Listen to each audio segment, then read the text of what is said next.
Hey guys, welcome to Solo ReacTalk. Today I'm going to be reacting to the German people oppose the right-wing extremists between two wars, 1920 part 2 of 4. If you want to check out my previous reactions to Between Two Wars, remember the playlist card will be at the top. Just click on it and you'll be able to access them. Okay, let's start. 3, 2, 1, go. While it was communism that was driving bloody wars in Eastern Europe, it was independence movements and nationalism that fueled unrest in many other parts of the world, especially in Germany.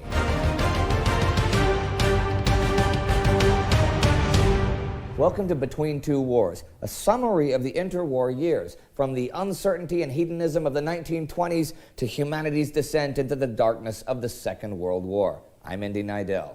Last year, Germany emerged from a socialist revolution and established a nascent democracy. In 1920, that democracy comes under threat again, but now from the nationalists. Now, when you think of nationalism and Germany, it's hard to not think of Adolf Hitler. That little Sith apprentice was hard at work in the final months of 1919. Together with his Sith Lord, Anton Drexler, he's been forging a new ideology based on Drexler's ideas of ultranationalism, anti-Semitism, and socialism. These ideas seem like they fit right into Hitler's worldview, forged during his youth in the staunchly imperialistic and anti-Semitic heartland of the... Is that him? Oh gosh. He's been the same since he was a baby. The Austro-Hungarian Empire. Coupled with their shared anti-capitalist ideas, the two have now formulated a doctrine, National Socialism.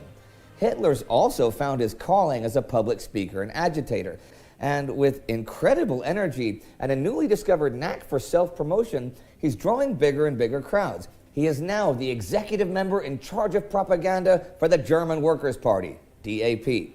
On February 24th, he managed to get 2,000 people to a rally in the Hofbrauhaus where he presents the National Socialist Program of the DAP, which renamed itself NSDAP for National Socialist Workers' Party, soon to be abbreviated to the Nazi Party.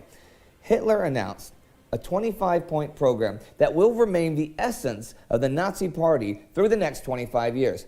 You can find a link to the 25 points in the description, but the essence of it is this. Any news outlets that don't agree with the party line are fake news and shall be forbidden. A stop to immigration and expulsion of anyone that immigrated to Germany after August 2nd, 1914. Only people of the German race, they don't define what that is, will have citizenship and civil rights. Specifically, Jews are not considered part of the German race. Germany, Austria, and all the parts of other countries where people are of this German race shall be united into Greater Germany. Income from industry shall be redistributed to the people, and passive income from real estate, stocks, and so on forbidden. The Treaty of Versailles shall be cancelled. Now, the NSDAP is still a pretty insignificant actor on the German political scene. At the beginning of 1920, they have fewer than 60 members. But now people with sympathies in this direction flock to the party. Some of the early members that joined in 1920 are Ernst Röhm, who participated in the violent suppression of the Bavarian Soviet Republic; Dietrich Eckart, who has been called the spiritual father of National Socialism; then student Rudolf Hess; Freikorps soldier Hans Frank; and Alfred Rosenberg, often credited as the philosopher of the movement. All of them will play a very significant role in the Nazi Party during the next 25 years. Hitler holds 31 public speeches this year, every single one with the same talking points: the demand to abrogate the Versailles Treaty and how to solve the Jewish question. His oratory style is promoted as political entertainment, and the crowds keep growing. By the end of the year, the party counts over 2,000 members. Still not politically significant, but that's a pretty aggressive growth curve. In any case, Hitler and the NSDAP are not the only ones with a chip on their shoulder about the Versailles Treaty. In Berlin, the Republic's first chancellor, Philipp Scheidemann, stepped down already last summer over disagreements about the treaty. The current chancellor, Gustav Bauer, is also facing problems with how to implement the demands of the treaty. Most of all, the 120 Freikorps in the country are now in uproar as the treaty condition of disbanding of these paramilitary nationalist units is enforced. Also, a majority of the Freikorps members are still on military pay, but now the army is being reduced to just 100,000 men by the treaty, so 3 out of 4 of them are about to lose their income. To put it simply, this is a really personal issue for the Freikorps members. Well, Lieutenant General Walter Baron von Luttwitz isn't going to have any of it. Now, he works for Defense Minister Noschke, and he was the one who carried out Captain Pabst and the Freikorps attack on the Socialist Revolutionaries last year. Luttwitz is part of a nationalist political party that includes in its leadership Pabst, former Quartermaster General Erich Ludendorff, in 1918 the de facto military dictator of Germany, and journalist and Prussian bureaucrat Wolfgang Kapp. Luttwitz refuses to disband his Freikorps, so when Noschke fires him for insubordination, he goes back to his unit and orders them to march on Berlin, overthrow the government, and proclaim Wolfgang Kapp Chancellor. All right. Okay, wow. Who is supposed to be upholding this Treaty of Versailles? I think I've asked this question last week. Who is designated to be the oversight official over the implementation of the Versailles Treaty, so that Germany doesn't fall back into this situation where they begin to build up their army, they begin to rebuild their navy, and all these other conditions that were set in the Versailles Treaty to say that Germany must be curtailed, must be controlled, must be contained within their territory. Who was meant to actually be the oversight and see whether they're actually doing it? And if they're not doing it, then they have to report back to the relevant governments and tell them, guys, Germany is not adhering to these treaty demands. Therefore, I'm requesting you guys to invade Germany and to quell any kind of dissent, any kind of uprising, and make sure that Germany doesn't do what they want to do. Like, they have to obey this treaty.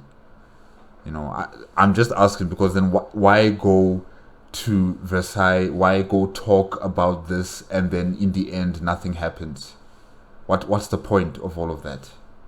So really, it's concerning that the rest of the world or not the rest of the world per se, but the rest of Europe just sat by and watched this happen, and they didn't actually do anything.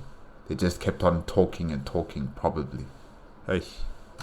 Well, Ludendorff and Kapp are only informed after the fact, and they're somewhat surprised at this sudden development, but, they play along. The Freikorps, surprise, surprise, do take Berlin, and Bauer and the other SPD members of the government flee to Dresden and then Stuttgart. On a side note, as they march into Berlin, many of the soldiers have painted white swastikas on their helmets to display their Germanic roots. Hitler and the NSDAP have not yet adopted the symbol, but soon will because of the same connection to pagan Germanic symbolism. Anyhow, what happens now is a remarkable thing. On a call from the SPD, the whole country goes on strike. In Berlin, everything comes to a standstill. There isn't any gas, any electricity, no fuel, no food, even the water stops running. The financial bureaucrats also just refuse to give Luttwitz and his gang access to any money. They try to bomb and shoot the strikers into submission, but as they have neither fuel nor money, and the rest of the army refuses to participate and give them any stuff, this fizzles immediately, and the casualties are minimal. In effect, the refusal of the entire German population makes Luttwitz and Kapp incapable of governing, and the coup breaks down after only 3 days. Okay, that's good. We're lucky that actually happened, because, wow. This at first looks like a big win for the Weimar Republic. It won't be in the long run. A major grievance of Kapp and Company against the government was that the National Assembly was only supposed to serve temporarily and was now acting like a permanent Reichstag. This is a popular sentiment. So, to appease further unrest, the Assembly is dissolved in April and a general election held in June. Although the current coalition of Social Democrats, DDP, and Zenter have weathered the coup, the electorate is not impressed. They get half the votes they got in 1919. none of the parties can agree on a coalition with a majority, and the conservatives manage to form a minority government. Effectively, this leads to a paralysis of government as they can't advance their policies without support of the opposition. In fact, the Weimar Republic will never have a majority government again, and this will contribute to the constant chaos in German politics in the 1920s as the country will have no clear leadership. But for now, at least extremists on both sides have been hobbled. The German communists had been hoping for support from Soviet Russia, but now that the Polish army has stopped the Bolshevik advance, that support isn't coming. The extreme left will never become very important again, and mainly serve as a foil for the extreme right, inadvertently helping them to gain importance. So, there we have it. Democracy is only starting to spread slowly in the world, and two kinds of movements are already threatening it. On one end of the spectrum, fascism and Nazism. On the other, communism and socialism. The communists of the world meet this year for the second Congress of the Comintern, that is to say, the Communist International, from July 19th to August 7th in St. Petersburg and Moscow. The representatives are from socialist revolutionary parties all around the world. Soviet Bolshevik leader Vladimir Lenin guides the Congress's course. It is here that the basic nature of communist parties is decided. Here, the terms for their admission to the International are laid out, and here, the relationship between national and international organizations is determined. The discussion around conditions for admission to the Comintern eventually produces the document of 21 conditions, mostly suggested by Lenin. It's a pretty radical document, which calls... It's like their own version of the League of Nations, you know? This Communist International. It really is like a version of the League of Nations, just that, you know, mainly it's about parties that follow under that doctrine of communism that are invited to this organization. Some governments, probably they are communist during that time and they've sent their representatives, but mainly it's just about parties that have headed to this conference. While in terms of the League of Nations, it's heads of states of various Western nations, particularly America and Britain and France and whoever else is important during those times. So yeah, it's quite interesting. For the expulsion of reformists and centrists and stresses the necessity of illegal acts to accomplish their goals. We've put a link to the 21 points in the description. Two movements on opposite sides of the political spectrum are now starting to call for the dissolution of the state in favor of one-party rule. The right-wing movement, although still immature and fractured, is gaining traction in Germany, Japan, and Italy. The left-wing movement has established itself in Russia and continues to have great support in Eastern Europe in general. But what about the rest of the world? Thing is, both fascism and communism are on the march in most parts of the world at this point. Although there will only be a fascist movement in Great Britain actually labeling themselves fascist beginning 1923, the basic tenets of anti-labor, strong autocratic leadership, traditional gender roles, violent activism, and integral nationalism are already growing there. In France, the land where much of the basis of fascism originated with political philosophers like Charles Maurras at the end of the 19th century, there is growing support for this kind of ideology. In Greece, Poland, Scandinavia, and the United States, there are also pockets of political movements that will go in this direction over the next few years. Communism is much further ahead, with labor movements all over the Western world. And in some parts of the East, they've already amassed millions of members. Now, these movements are big enough to be seen as threats to democracy, freedom, and prosperity. Outside of Bolshevik Russia, they're being struck down with violence. This is now feeding the reactionary movements as people flock to them in opposition of the perceived communist threat. This struggle will not only define the first half of the century and contribute to the outbreak of war in 1939, it will lead to the Cold War and continues to affect the world to this day. Combined with the struggle between colonial imperialism and the drive for independence in the colonies, in 1920 there is an explosive cocktail of opposing ideologies in the mix. In our next episode, we'll look at those colonial conflicts and crumbling imperialism as we go to the Middle East and the remnants of the Ottoman Empire. Now, to get our episodes ahead of time and to support this effort to make more content like this, join the Time Ghost Army on Patreon or directly on our timeghost.tv website. There you can also sign up for our forum for free. Links in the description. If you missed our first episode about Germany in 1919, it's right here. And if you haven't already done so, subscribe to Time Ghost and World War II on YouTube. World War II week by week starts September 1st, 2018. See you next time. Historians of the world, unite!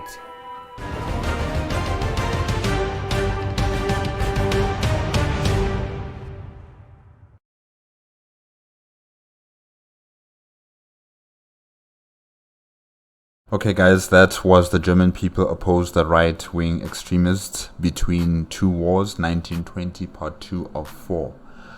Yes, I'm worried about this Treaty of Versailles. Clearly, it doesn't really have enough authority or enough power behind it. I mean, if a group of paramilitary men can take over the government and just rip apart that treaty just like that, then what's the point? What's the point? Who, like I've said before, who actually is sent as a representative as the victorious nations, the victors of the First World War, to come there and to assess whether Germany is really adhering to the demands of the Versailles Treaty, because I think that's required.